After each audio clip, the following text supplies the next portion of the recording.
Esta mañana nos toca tocar un tema que es el discípulo y las relaciones sociales. Y por lo general cuando trabajamos o hablamos de este tema, puntualizamos en lo que tiene que ver con las amistades.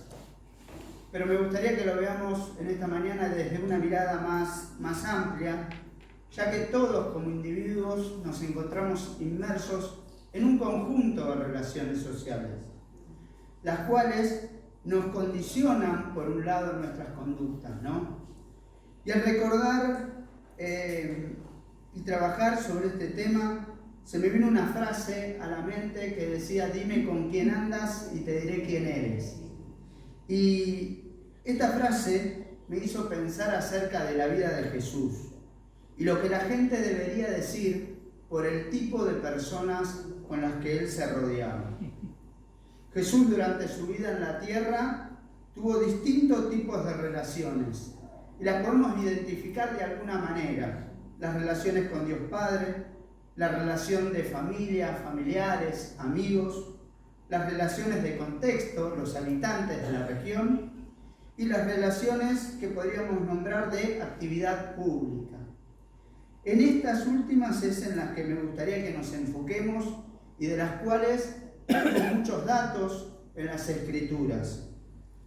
Cuando hablamos de relaciones de actividad pública, en primer lugar podemos identificar a la gente que rodeaba a Jesús, ¿sí? La generalidad de la gente no identificada, digamos, que rodeaba al Señor. Las enseñanzas de Jesús, y sobre todo por cómo lo veían en ese contexto como un sanador o un exorcista, atrajo a muchos que se reunían en torno a él para escucharlo, para pedir ayuda. En ese grupo más amplio e indeterminado se destacan aquellos que son objeto de especial atención por parte de Jesús: los recaudadores de impuestos, los pecadores, los enfermos, y todos ellos tienen algo en común, que eran personas marginadas de la sociedad. De ahí es de donde se me vino la frase: dime con quién andas y te diré quién eres. Y Jesús, como él mismo dijo en algunas ocasiones, no vino a llamar a justos, sino a pecadores, porque necesitan de médico no son los sanos, sino los enfermos.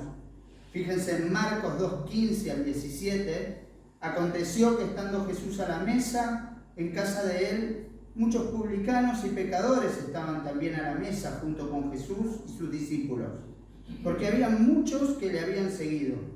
Y los escribas y los fariseos, viéndole comer con los publicanos y con los pecadores, dijeron a los discípulos: ¿qué es esto que él come y bebe con publicanos y pecadores? Al oír esto, Jesús les dijo: los sanos no tienen necesidad de médico, sino los enfermos. No he venido a llamar a justos, sino a pecadores. Y Jesús buscaba relacionarse con aquellos que la sociedad rechazaba con un propósito, con un objetivo claro, que era llamarlos al arrepentimiento. En segundo lugar, en lo que respecta a las relaciones de actividad pública de Jesús, no podemos dejar de nombrar a los adversarios de Jesús, ya que si bien nosotros sabemos que Jesús es el Hijo de Dios y lo que él hizo en nuestra vida, en su tiempo fue una persona discutida. Suscitó en muchos una adhesión entusiasta e incondicional, pero también provocó en otros el rechazo más absoluto. La oposición a Jesús por parte de las autoridades políticas y religiosas de su tiempo aparecen desde el principio en los evangelios. Podemos ver algunos ejemplos.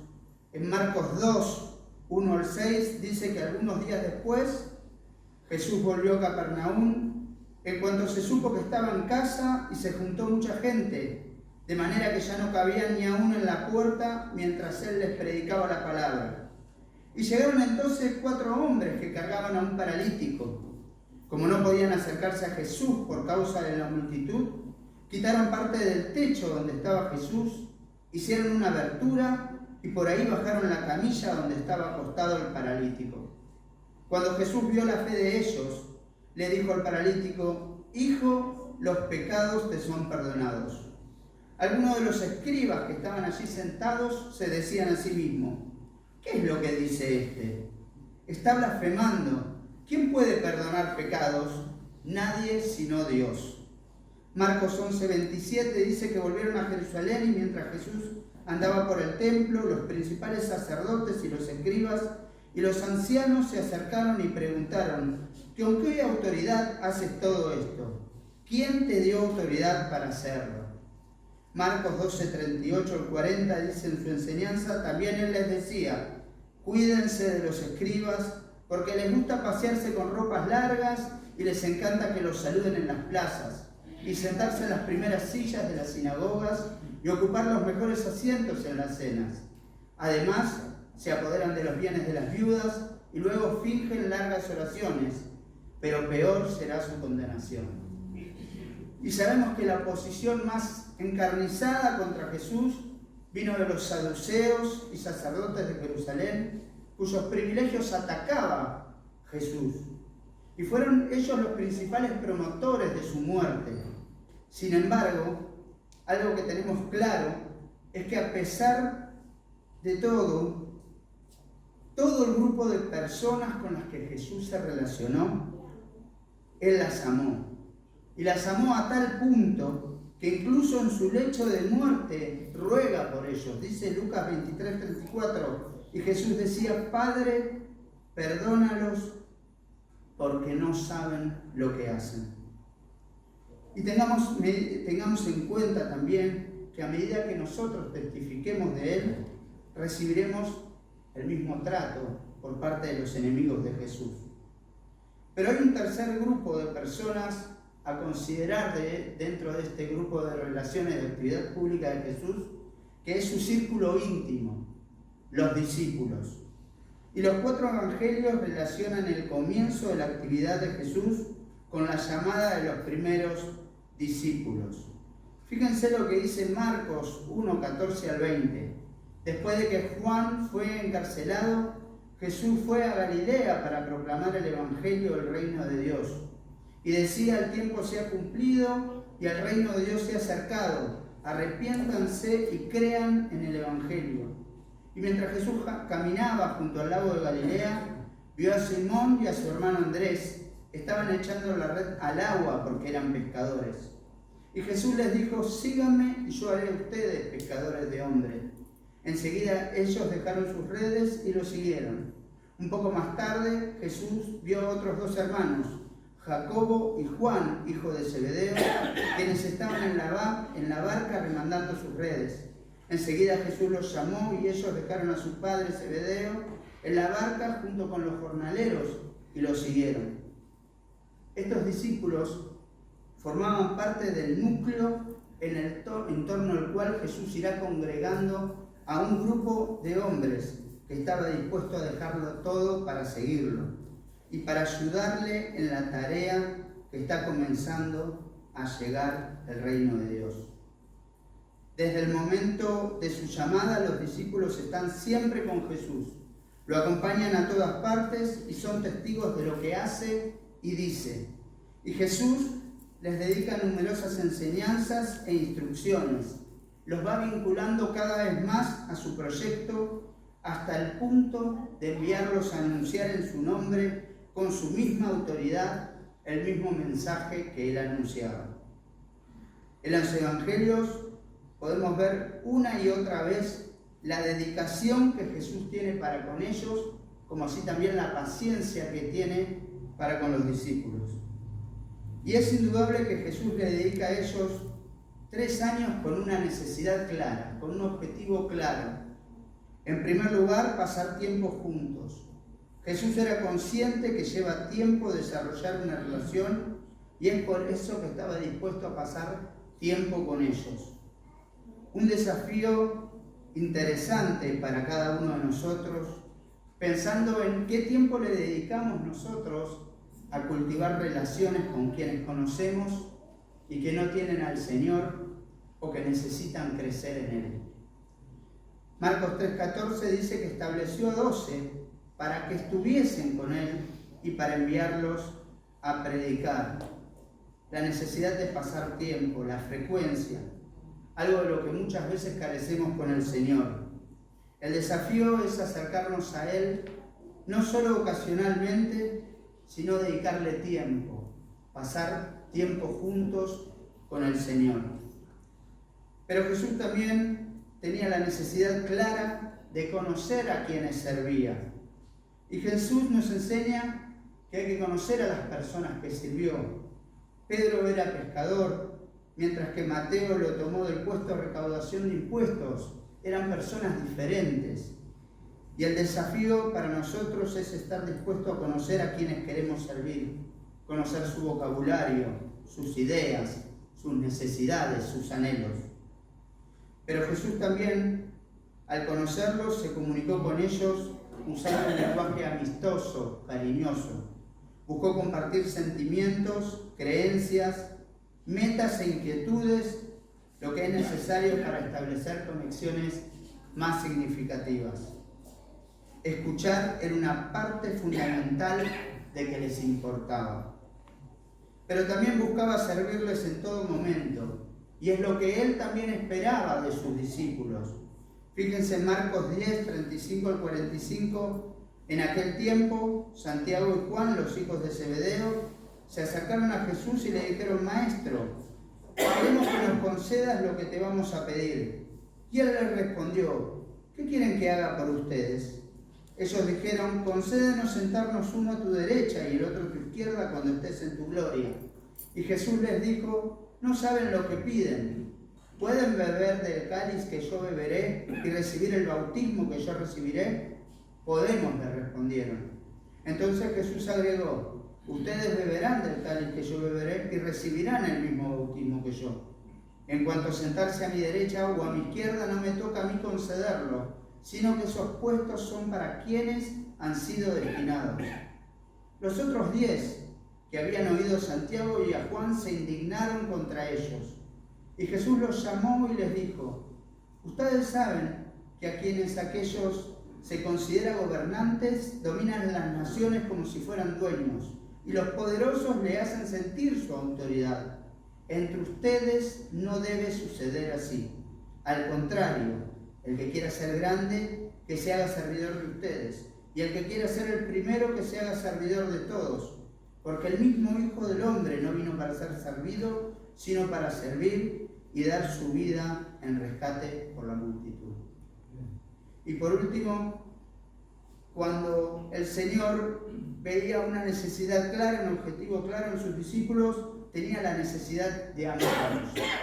Jesús tenía plena confianza en sus discípulos, los amó y se los demostraba con acciones concretas. Una muestra de ellos es cuando Él les lava los pies a cada uno de ellos, en Juan 13, 1 al 17, antes de la fiesta de la Pascua, y sabiendo Jesús que su hora había llegado para que pasase de este mundo al Padre, como había amado a los suyos que estaban en el mundo, los amó hasta el fin. Y cuando cenaban, como el diablo ya había puesto en el corazón de Judas Iscariote, hijo de Simón, que le entregase, sabiendo Jesús que el Padre le había dado todas las cosas en las manos y que había salido de Dios y a Dios iba, se levantó de la cena y se quitó su manto, y tomando una toalla se la ciñó. Luego puso agua en un lebrillo y comenzó a lavar los pies de los discípulos y a enjuagarlos con la toalla con que estaba ceñido. Entonces vino a Simón Pedro y Pedro le dijo: Señor, ¿tú me lavas los pies? Respondiendo Jesús le dijo: lo que yo hago tú no lo comprendes ahora, mas lo entenderás después. Y Pedro le dijo: no me lavarás los pies jamás. Y Jesús respondió: si no te lavare los pies, no tendrás parte conmigo. Y le dijo Simón Pedro: Señor, no solo mis pies, sino también las manos y la cabeza. Y Jesús les dijo: el que está lavado no necesita sino lavarse los pies, pues está limpio, y vosotros limpios estáis, aunque no todos. Porque sabía quién le iba a entregar, por eso dijo que no estáis limpios todos. Así que después que les hubo lavado los pies, tomó su manto y volvió a la mesa y les dijo: ¿sabéis lo que he hecho? Vosotros me llamáis maestro y señor, decid bien, porque lo soy. Pues si yo, el Señor y el Maestro, he lavado vuestros pies. Vosotros también debéis lavar los pies los unos a los otros, porque ejemplo os he dado, para que como yo he hecho vosotros también hagáis. De cierto os digo, el siervo no es mayor que su señor, ni el enviado es mayor que el que le envió. Si sabéis todas estas cosas, bienaventurados seréis si las hiciereis. Y tomando como referencia la vida de Jesús y el ejemplo que nos dio, cuán importante es relacionarnos no solo con los que nos agradan, sino también con los que muchas veces nos cuesta hacerlo. Marcos 7:12 dice que así que en todo traten ustedes a los demás de tal y como quieren que ellos los traten ustedes. De hecho, esta es la ley y los profetas. Y esto nos enseña a empezar a mirar adentro de nuestra vida y preguntarnos, ¿cómo soy yo con las personas que nos rodean? ¿Qué tiempo le dedico a mis relaciones de toda índole? Al igual que Jesús, nosotros podemos ser agentes de cambio en medio del contexto donde nos movemos. Nuestros comportamientos pueden hacer la diferencia. Nuestra vida puede testificar de Cristo sin decir una sola palabra. Hay muchos pasajes que nos hablan y acentúan sobre la necesidad de tener relaciones sanas con los que nos rodean en distintos ámbitos. En nuestras relaciones familiares, 1 Timoteo 5:8, el que no provee para los suyos, sobre todo para los de su propia casa, ha negado la fe y es peor que un incrédulo. Mateo 19:19, honra a tu padre y a tu madre y ama a tu prójimo como a ti mismo. En nuestras relaciones con nuestros amigos también son importantes. Proverbios 17:17, en todo tiempo ama al amigo y es como un hermano en tiempo de angustia. Juan 15:13, nadie tiene un amor mayor que este, que uno dé su vida por sus amigos. Vosotros sois mis amigos y hacéis lo que yo os mando. Ya no os llamo siervos, porque el siervo no sabe lo que hace su señor, pero he llamado amigos, porque yo os he dado a conocer todo lo que he oído de mi Padre. Tener también en cuenta las relaciones de contexto, los vecinos, los compañeros de trabajo. Juan 13:35, en esto conoceráis todos que sois mis discípulos, si os tenéis amor los unos a los otros. Colosenses 3:14, y sobre todas estas cosas, vestidos de amor, que es el vínculo de la unidad. Romanos 12:18, si es posible, en cuanto de vosotros dependa, estad en paz con todos los hombres. Y finalmente, y no menos importante, la relación con nuestro Padre Celestial, la relación que Dios quiere con cada uno de nosotros. Y así como Jesús le dedicó 3 años a los discípulos para establecer vínculo, también lo hacía con su Padre Celestial. Dice Lucas 5:16, pero con frecuencia él se retiraba a lugares solitarios y oraba, con frecuencia. Y debemos establecer los mismos principios nosotros que estableció Jesús con sus discípulos para todas nuestras relaciones personales y para con Dios. Y estos principios son los que habíamos mencionado antes.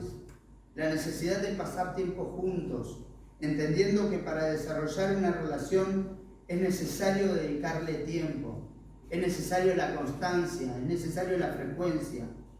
Algo de lo que muchas veces no solo carecemos con los que nos vemos día a día, sino también para con nuestra relación con Dios. Debemos tratar de hacer tiempo de visitarnos, de buscar todo tipo de relación para mantenerla activa. Hoy en la era digital, en donde podemos, bien utilizada, ayudar a construir relaciones, pasar tiempo juntos con el Señor, ser constantes buscando encuentros frecuentes con Él.